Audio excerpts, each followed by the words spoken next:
बिस्मिल्लाहिर्रहमानिर्रहीम। नाज़रीन, मैं हकीम शहबाज हूँ। आपको हमारे फेसबुक पेज और यूट्यूब चैनल पे खुश आमदीद। तो बात करेंगे, बाज़ रात को खून की कमी होती है, जिस्म के अंदर सुस्ती, लागरी और कहली, हड्डियों और गोश्त का जो दर्द होता है ये घर कर चुका होता है। तो उसके लिए हमने एक नुस्खा छोटा सा जो है आप लोगों की खिदमत में अर्ज़ करेंगे कि 2 चम्मच जो है शहद और 1 से 2 कप जो है दूध का उसमें घोल के शामिल करके, हल्का गर्म दूध हो और 4 टीस्पून जो है हल्दी डाल दें। तो उस दूध को जो है हिला के फिर पी लें। तो नाज़रीन अकराम, ये जितनी बीमारियां मैंने आप लोगों की खिदमत में अर्ज़ की हैं, ये बीमारियां आपकी जो है इसी नुस्खा से ख़त्म हो सकती हैं बआसानी।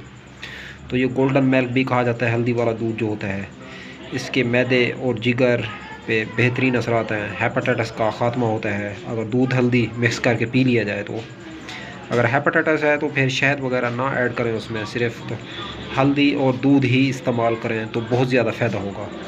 तो अब तक के लिए इतना ही। तब तक के लिए अपना भी ख्याल रखें और अपने फेसबुक पेज और यूट्यूब चैनल का भी। तो दोस्तों, हम मिलें किसी भी नई वीडियो के साथ। अब तक के लिए इतना ही।